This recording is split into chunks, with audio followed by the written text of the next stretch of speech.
gezegd. Zou niet durven. This program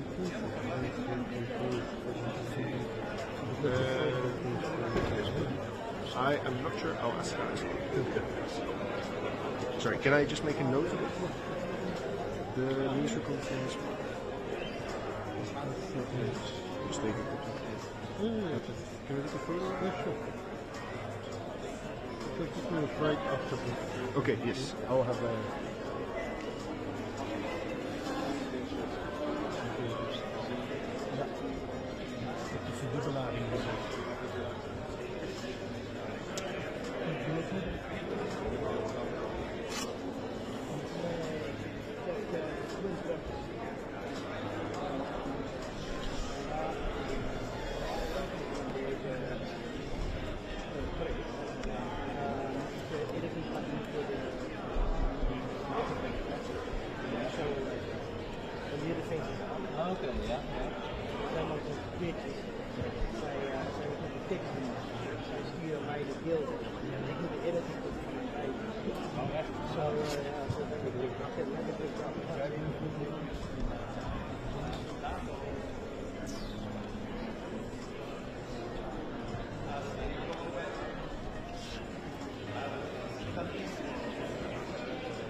Nou jongens.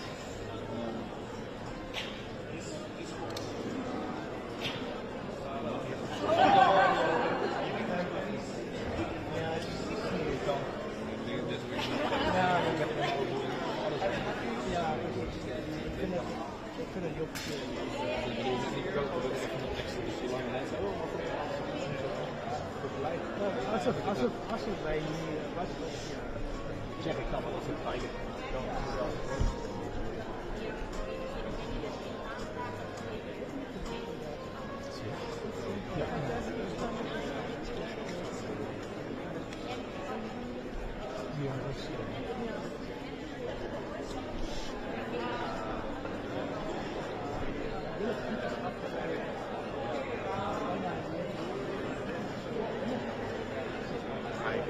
Nagevraagd. Het wordt niet gelivestreamd, maar de speeches die u zou willen worden achteraf openbaar. Kunt u aanvragen en dan kunnen wij ze naar het zien. Ja. Ja, die horen het. Ja. We zien het allemaal. Ja. Maar het wordt niet opgenomen. Het wordt niet geluisterd. Dus het wordt doorgezet, maar niet geluisterd. Wat het verschil daartussen is, weet ik ook niet. Maar als u iets wilt, kunt u het aanvragen, een krabbel zetten en dan krijgt u naar speeches.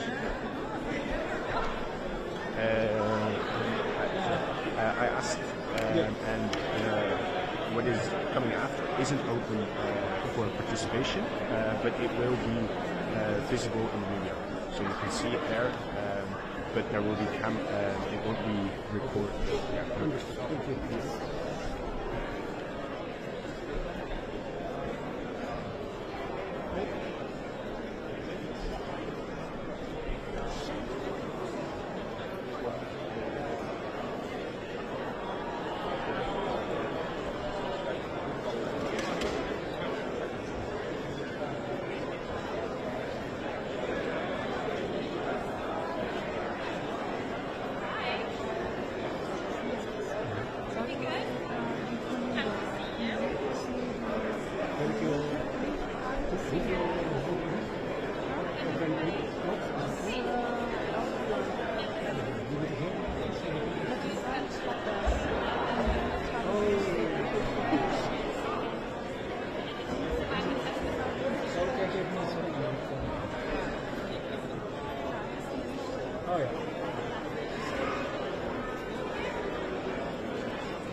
Bushel. Okay.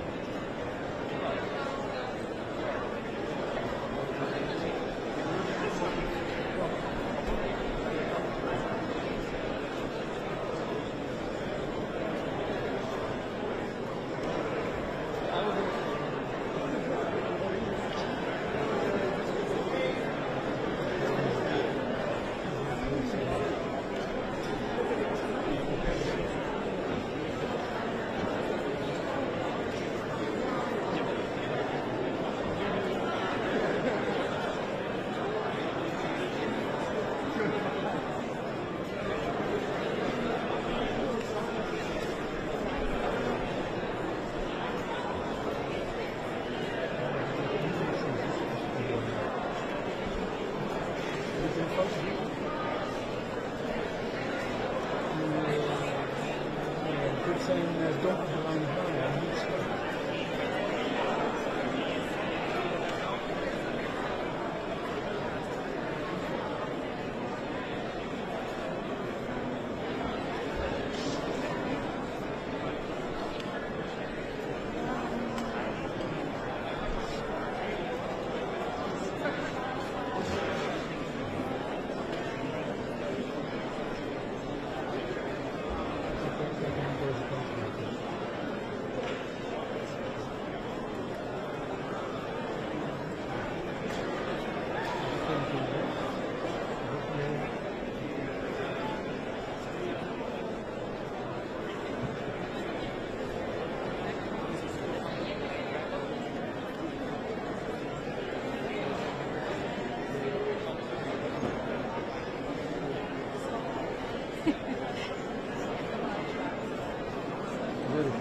It's hard to find people.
Will start.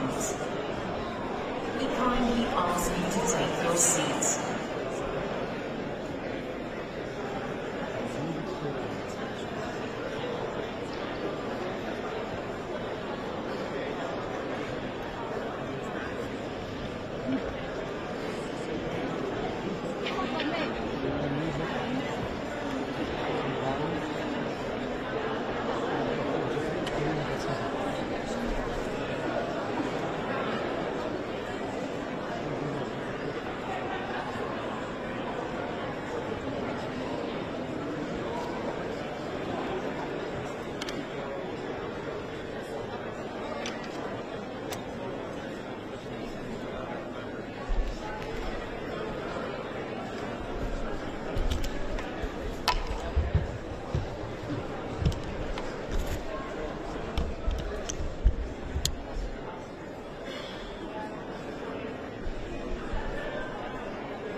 itself against the unwarranted, unprovoked, illegal Russian invasion.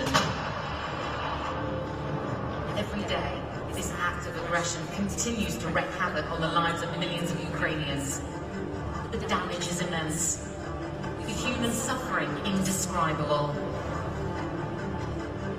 It is people who cause this, who consciously choose to destroy and to kill. But they are not anonymous, and their fingerprints are everywhere. In 2022, we made a promise that perpetrators will not get away, that they are held accountable for the crime of aggression, that they are tracked down, prosecuted and tried for international crimes, and that they will compensate to Ukrainians for the damage incurred. The Ukrainian authorities and the Ukrainian prosecutor are working hard for justice under the toughest circumstances imaginable. We must support them in every way we can. We're already collecting evidence, documenting every crime, support and facilitate investigative authorities. Today we strengthen our efforts with states, international organizations with civil society and justice mechanisms. Because this war must be won for our peace and security, and to let justice prevail, so that victims receive recognition, and despite grief, sadness and loss, are being able to pick up their lives again. In order to ensure peace, we must restore justice. That's why justice matters.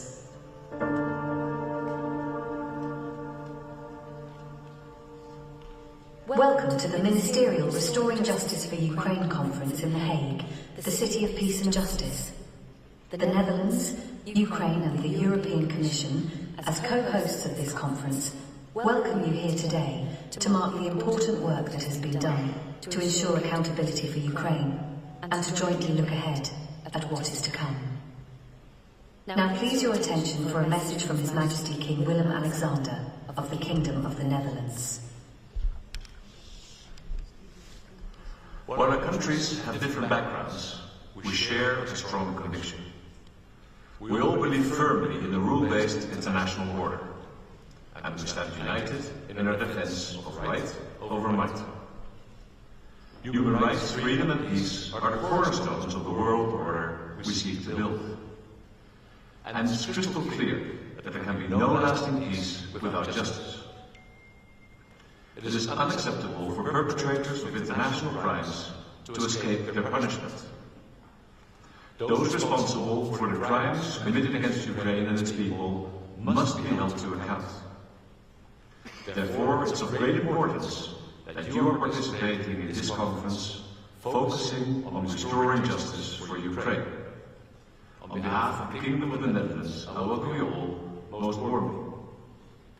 Our hearts go out to the Ukrainian people who have been withstanding Russia's aggression for so long. Russia's war in Ukraine is an outrage, not only to the victims, but also to the values that we all stand for. It is an assault on everything that we hold dear. By attending this conference, you are sending the people of Ukraine a message of hope. You are expressing that they're not alone, that we, as an international community, are on their side, now and in the future. Together, we've been laying the groundwork that is needed to hold the perpetrators accountable for their actions. The establishment of the International Center for the Prosecution of Crime of Aggression and of the Register of Damage for Ukraine are just two examples. But there's still a lot of work to do. Today, you will be building on solid foundations which have been laid. We will stand with Ukraine for as long as it takes. Our aim is to restore justice. Our goal is to bring peace to Ukraine. United, we are strong. I wish you all a most productive conference.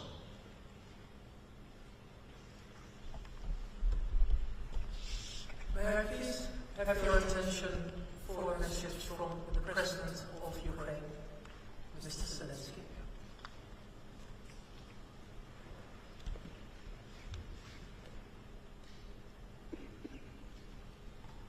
Dear friends, thank you for your unchanging faith in justice. Justice is the very line from which the movement towards secure peace may begin. Weapons give physical protection, but it is justice that restores the sense of security to life that was protected with the strength of weapons. And justice also brings back the sense of predictability to all local relations. Every potential aggressor should know what awaits him if he ruins peace. It is justice that can ensure this. 2 days ago I was in Bucha, in a city that became a symbol of Russian evil for the entire war. All of you remember how the streets of Bucha looked like when Russian occupiers were thrown out from there. You remember how many bodies of murdered people were there and how it all happened. You remember what was revealed when we began to discover the mass burials of tortured Ukrainians. 2 years have passed since then, and even until now we have not yet identified the names of everyone killed by Russian soldiers. There are still unknown graves in Bucha. It is the same in many other our communities liberated from Russian occupation. Although various cities and villages are gradually being restored, each of them has a specific feeling, the same for all of them, a feeling that there is still a lot of work ahead. The work precisely for the sake of justice, so that evil finally loses both physically, in reality, at the battlefield, and so that people feel it convincing in their hearts. Just for everyone who comes to power in Russia after Putin to know that justice is stronger than Kremlin's walls. Only our common work can ensure this. Dear friends, we all together have created a real network of accountability. We appreciate very much the leadership of the Netherlands in promoting the idea of special tribunal for the crime of Russia's aggression. And I'm grateful to all countries and state leaders, international organizations, public leaders, representatives of the legal community who support the global work on investigating Russian war crimes and bringing those guilty to responsibility, bringing everyone who is guilty from political and military leadership of Russia to ordinary perpetrators. And I'm confident that the activity of the International Criminal Court that has issued arrest warrant for Putin and is working on restoring full justice to all those affected by this war, both adults and children, is important for the entire world. Also, we are creating very concrete, systematic tools to compensate the damages caused by this war. Together with many countries and leaders, we cooperate on confiscating Russian assets and profits from them. All these should work for the people whom Putin tried to destroy with this war. Likewise, the register of damages also beginning operating, and it is crucially important that already this year the Claims Commission and the Compensation Fund are established as the key elements of the planned compensation mechanism. I urge all of you not to deviate from our common line, the line of justice. And I ask you not to slow down the pace. We have to do everything possible for the strength of justice, so that justice provides real strength to our common security from aggressions and terror. Let real peace be restored faster, and let everyone who destroys peace be truly afraid of facing trial in the Hague. Thank you for your attention. Thank you all for your support. Slava Ukraini.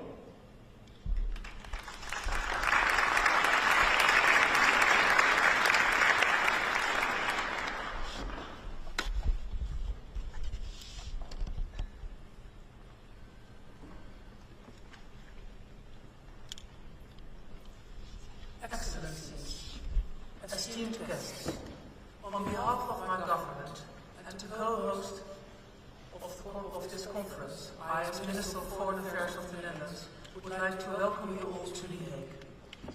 I would like to extend a special welcome to Ukraine's Foreign Minister, Dmitry Volodymyr, and to President Zelenskyy, who just joined us by video. There he is commemorating 2 days ago in Bucha a grim anniversary. 2 years since the Russian atrocities against the town's civilians' residents were revealed to the world. An estimated $155 billion. That's the staggering cost of damage inflicted on Ukraine's infrastructure up until January of this year. More than 200,000 homes, almost 4,000 schools, and some 400 hospitals either lie in ruins or are badly damaged. The sheer magnitude of these figures defies comprehension. These may be sobering figures, but they only scratch the surface of the true extent of the devastation caused by Russia's aggression and invasion. They represent only the tangible damage, only the documented damage, only the damage to bricks and mortar. Not the damage inflicted on the lives of the Ukrainian people. Not that inflicted on their heart, on their souls. The true extent of the devastation struck me the times I visited Ukraine. I saw it in the shelled houses, once bustling with life. But even more, I saw it in the eyes of the Ukrainians I spoke, solemn eyes, defiant eyes. Eyes in which you can see the profound weight of the enormous challenges they are facing. In Bucha, for example, where I spoke with residents who have lost so much, here I was deeply moved by the solidarity of the people, how they seek support from each other, and by their resilience. In Bucha they are rebuilding everything they can, while knowing that some damage cannot be repaired, the deep wounds inflicted upon their souls. And they worry every day about their loved ones, including children who are still missing. The war has left tens of thousands dead and injured. It has left millions displaced, and it's resulted in a long and well-documented list of international crimes. Over 100,000 and counting. That number not only underscores the gravity of this aggression, but also the need to support Ukraine. Because if we don't, the country's justice system will eventually collapse under the weight of these atrocities.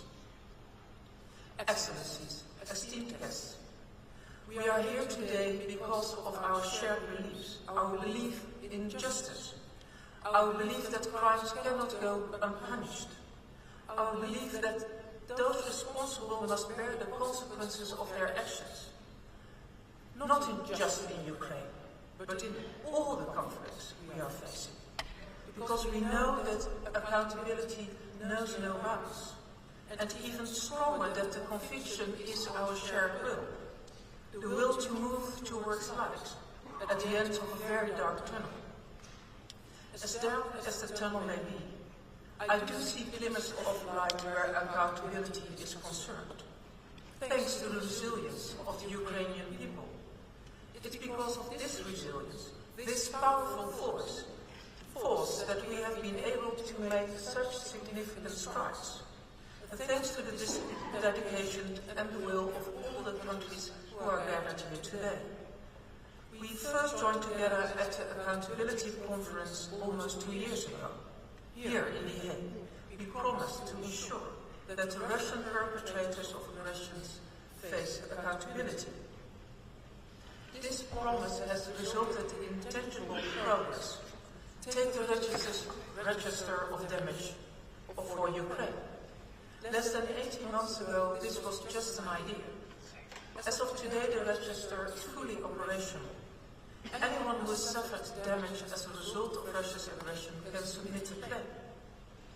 in the context of the international community that is a great achievement, in the context of international law, to borrow the words of the Register Executive Director Mario Klioskowski, it has been lightning fast.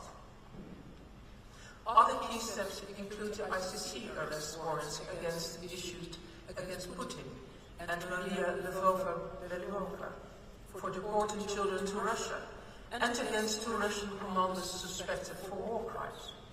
Today we will commit ourselves to even more tangible action. We must agree on first how we will continue to strengthen Ukraine's capacity for domestic investigation and prosecution of international crimes. Second, how we will ensure that those crimes, including the crime of aggression, can be tried at the international level. And how we will ensure that Russia pays for the damage it has inflicted. And lastly, how we will continue the crucial dialogue we have started. Excellencies, esteemed guests, the progress we have made so far is largely thanks to an approach I strongly believe in, working together. Together in the broadest sense of the word, with countries from all over the globe, with international organizations, courts, with civil society, and above all with the resilient Ukrainian people, whose strength continues to propel the rest of us forward. They too have an important role in this conference. Now it's time to maintain the momentum and step up our joint efforts. With over 100,000 documented crimes, we must strive to achieve justice for all the victims. With such enormous damage, both material and immaterial, we must work to achieve compensation. Aggression and international crimes cannot go unpunished. To ensure peace, let us restore justice together. Thank you.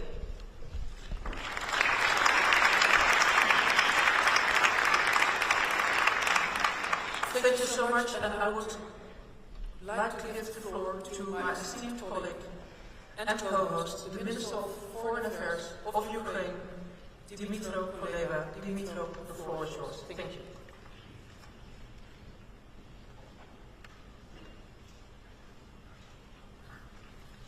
Thank you, Anke, for your very moving words and for the commitment that you can hear in every word that you said. Ministers, Commissioner, Your Excellencies, ladies and gentlemen, I am sincerely pleased to co-host, together with the Netherlands and the European Commission, the Ministerial Conference Restoring Justice for Ukraine. I am, of course, grateful to the Netherlands for hosting this event and leading the way on Peace Formula Item 7, Restoration of Justice. I am also grateful to the European Union, in particular the European Commission, the External Action Service, and other EU institutions and bodies for supporting accountability efforts. Council of Europe also deserves appreciation for its role in ensuring the rule of law for victims of the Russian aggression. 2 years ago, in these early April days, the entire Europe and the world stopped in shock. Unspeakable Russian atrocities revealed in Bucha and other towns in the Kiev region shook the very moral foundation of the continent. Photos of dead bodies with their hands tied behind their backs, lying in the streets and hidden in wells, piles of dead women bodies that the rapists tried to burn down, dead and raped children. The sight of this sheer horror brought back the most petrifying memories of the 20th century. And unfortunately, I remember that night very well. It was the first and only night in 2 years of war that I literally could not sleep until the morning. And trust me, I've seen a lot in the course of these 2 wars, but nothing comparable to the images coming from Bucha. I thought about those people, how they suffered, how Russians felt impune while raping, killing, shooting down, and burning their victims. And I think back then all of us, all Europeans, and all normal people around the world looked into the eyes of pure evil. Europe after Bucha will never be the same as it was before. And by Bucha I mean, of course, not just victims in this town, but also all those innocent Ukrainians brutally murdered in Irpin, Borodyanka, Izum, Mariupol, and all other cities and towns across Ukraine. We will only have the right to call ourselves Europeans when justice to them and their relatives is served. The world will only feel safe when Russia is held accountable for what it has done. As President Zelenskyy just said, every potential aggressor should know what awaits him if he ruins peace. This is why our work today has true global and historical significance. Russia's active aggression and consequent atrocities must not go unpunished. We must ensure comprehensive accountability, even while the aggression is still ongoing.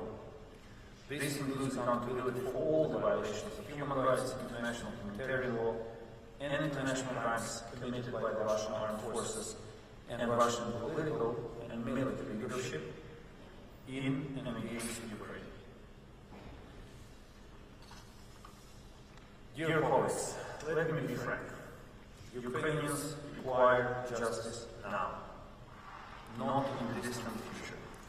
They do not want to hear that justice will be served. They want to see it already served, not only on the battlefield, but in courtrooms and real decisions as well. As a foreign minister, I am perfectly aware that international justice always takes time.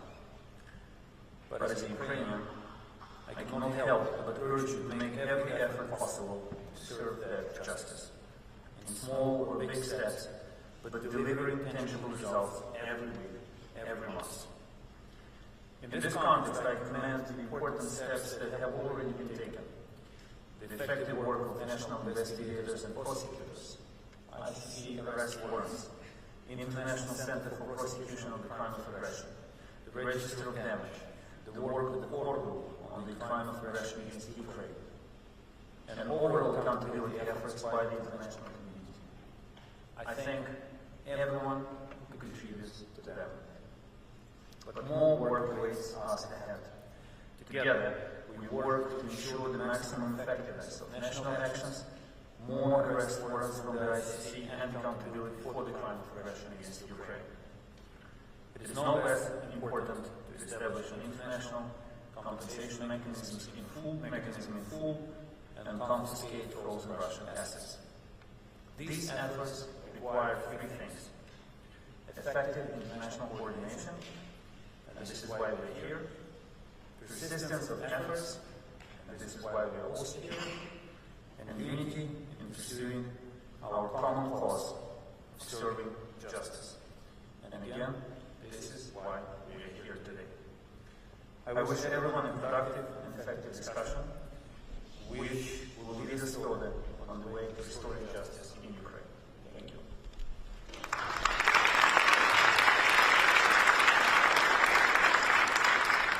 Thank you, Didier. I would now like to invite our other esteemed co-host, the EU Commissioner for Justice, Didier Reynders, to take the floor. Thank you so much. Thank you. Dear Ministers, dear Secretaries, dear Excellencies, ladies and gentlemen. Almost exactly 2 years ago, the world was confronted with the images and the testimonies of the atrocities committed against the citizens of the Ukrainian town of Bucha for the very first time. The Bucha massacre has since then become a symbol of the devastating effect of Russia's war of aggression against Ukraine, an illegal, unprovoked, and unjustifiable war that continues until this very day.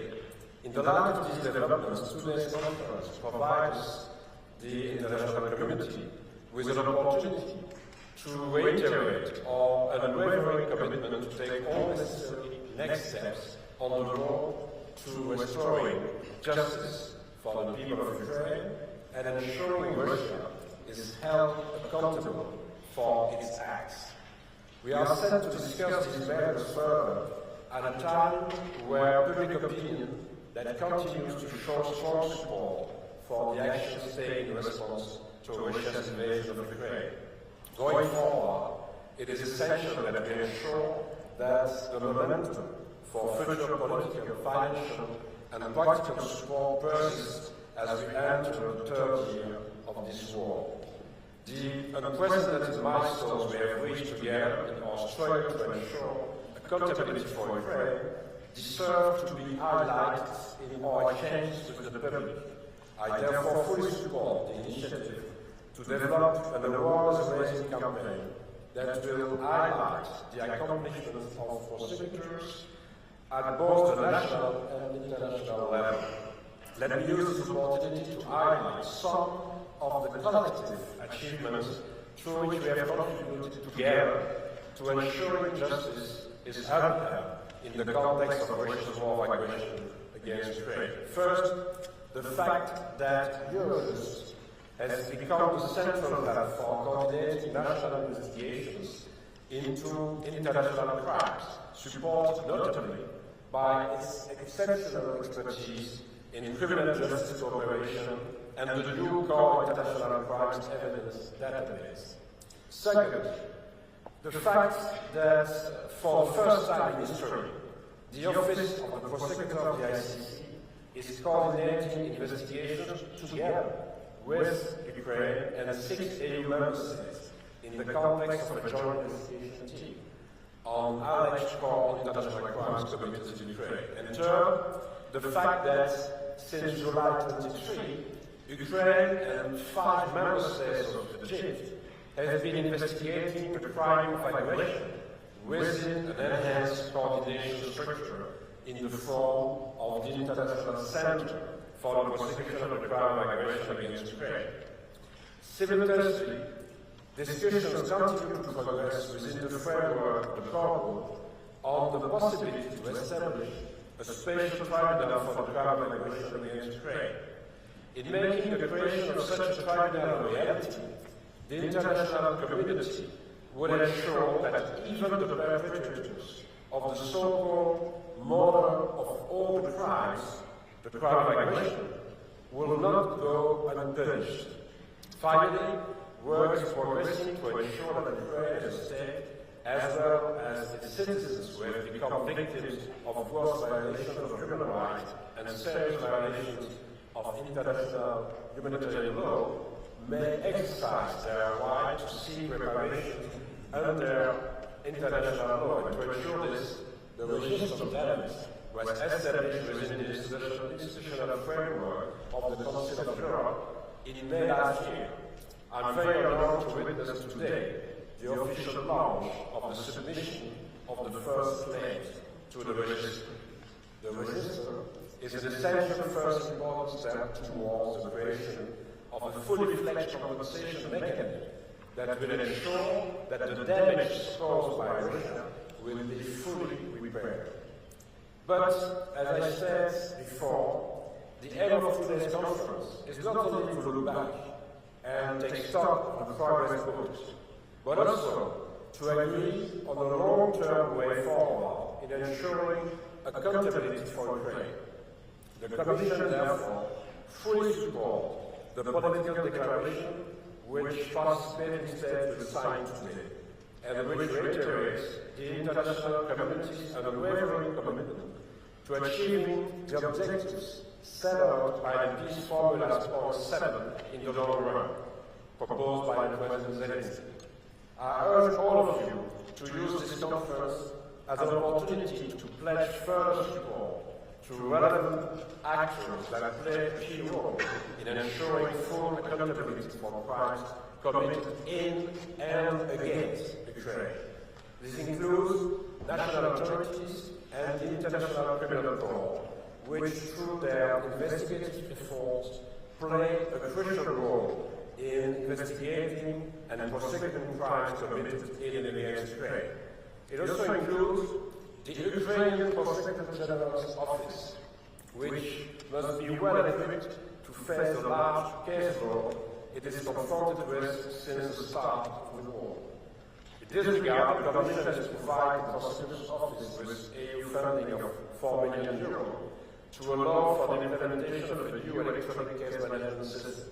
Furthermore, the advisory mission of the EU in Ukraine continues to support the Office of the Prosecutor General in building strong cases to hold perpetrators of international crime accountable. Lastly, the EU Advisory Mission also plays an important part in the Atrocity Crimes Advisory Group. This initiative between the EU, the US and the UK is an example of successful coordination among and cooperation of key actors supporting accountability efforts on the ground. Later today, the conference will focus its attention on the dialogue group initiative that brings actors of all these strands of work around one table to ensure effective coordination of all respective efforts going forward. Excellencies, ladies and gentlemen, let me conclude by stating that in supporting Ukraine, the European Union is aware of the fact that it has a special responsibility. In December last year, the European Council made an historical decision to open accession talks with Ukraine. There is no doubt Ukraine's future as a free, sovereign nation is bright, and it is European. In order to realize such a future, justice must be upheld by ensuring that perpetrators of international crime are held accountable and reparations are made to finance Ukraine's further recovery and reconstruction. In our collective struggle to realize these objectives, no soul shall be left unturned. And I therefore count on your unwavering support to ensure justice will be restored in Ukraine once and for all. Thank you very much.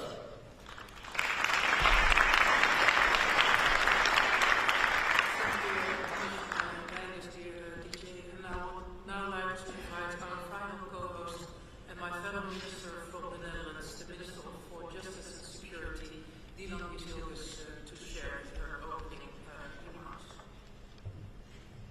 Your Excellencies, esteemed guests, 25 years ago, at the dawn of the new millennium, Elie Wiesel gave a speech at the White House in which he reflected on the human tragedies of the 20th century. The writer and Holocaust survivor wondered if there was still hope for humanity, and what the greatest threat is to them. As we know now, the new century will bring new tragedies. So have we learned anything from the past? When I think of the massacre in Bucha, the destruction of Mariupol, and the kidnapping of Ukrainians in the occupied regions, it makes me wonder. According to Wiesel, humanity's failures lie not only in aggression itself, but also in the indifference of bystanders. He referred to indifference as the friend of the enemy. And he warned, it can indeed be tempting to embrace indifference in order to protect ourselves. He asked, is it necessary at times to practice it, simply to keep one's sanity, live normally, enjoy a fine meal and a glass of wine, as the world around us experiences harrowing upheavals?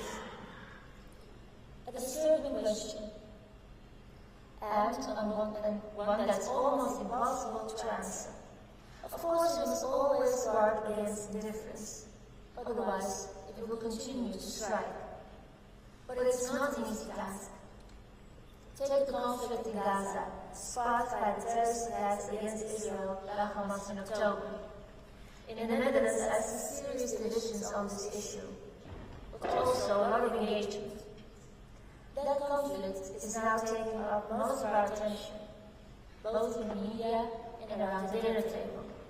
And yet, at the same time, tragedies continue to unfold elsewhere, in Yemen and Sudan, for example. not indifferent when Russia invaded Ukraine in February 2022. Quite the opposite. I will never forget the shock so many Ukrainians who, in the blink of an eye, went from living normal lives to surviving in shelters as the bombs rained down around them. Right then, we wanted nothing more than to fully support Ukraine. And leaders around the world pledge to do whatever it takes, as long as it takes. Unfortunately, the passage of time tends to erode people's compassion. After 2 years of war, the shock has receded, but for the Ukrainian people, the horrors continue.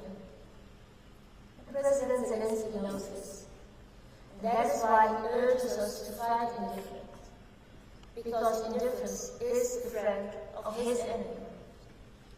As justice ministers and foreign ministers, we can and must do everything we can for accountability and against impunity, for restoration of justice in Ukraine and against arbitrariness, for compassion and against indifference. The Netherlands is playing a leading role in pursuing accountability for international crimes committed in Ukraine. I'd like to briefly mention a number of specific things we're doing right now. We are providing funding and expertise to support the investigation by the Ukrainian authorities into international crimes committed by Russia. What's more, we're sending our best people. We now have police officers and other experts working in Ukraine. And we've also sent 4 forensic investigation teams from the Royal Military and Border Police to Ukraine under the flag of the International Criminal Court.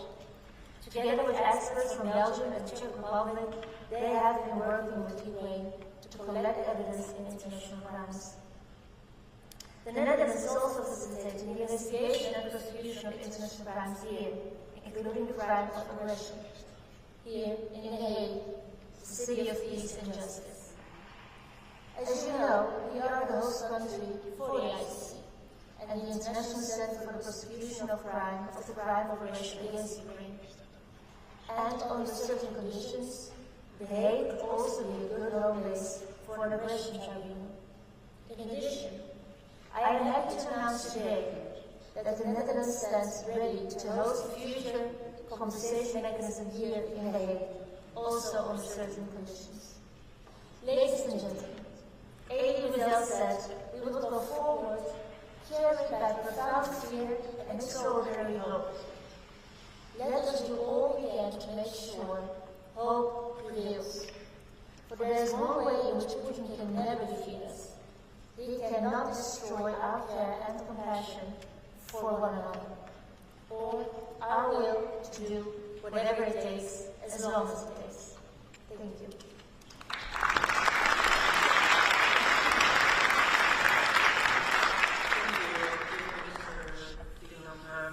The words from His Majesty the King, from President Zelenskyy, and my esteemed co-hosts all carry a similar message. Accountability for Ukraine is essential, and cooperation to reach this is our joint imperative. We would therefore like to close this opening ceremony with which we have kicked off the Restoring Justice for Ukraine conference and proceed with the next session, the Ministerial Conference of Participants of the Register of Damage.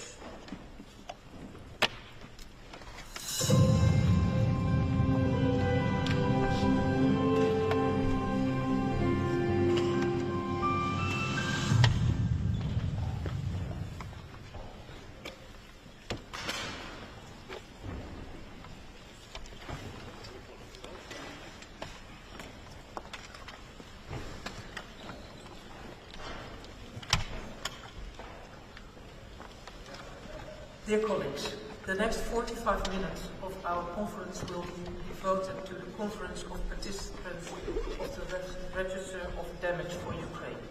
And this is a unique occasion. The conference has met 3 times at the level of our permanent representatives to the Council of Europe. And this is the first meeting at the ministerial level. As you know, the Register is conceived as an enlarged partial agreement of the Council of Europe. And it's therefore my great honor to have with us today the Secretary General of the Council of Europe, Mrs. Committee Zelenskyy Rich. There's every reason for this ministerial meeting. Today we'll put the spotlight on the actual voting of the registration of the then to its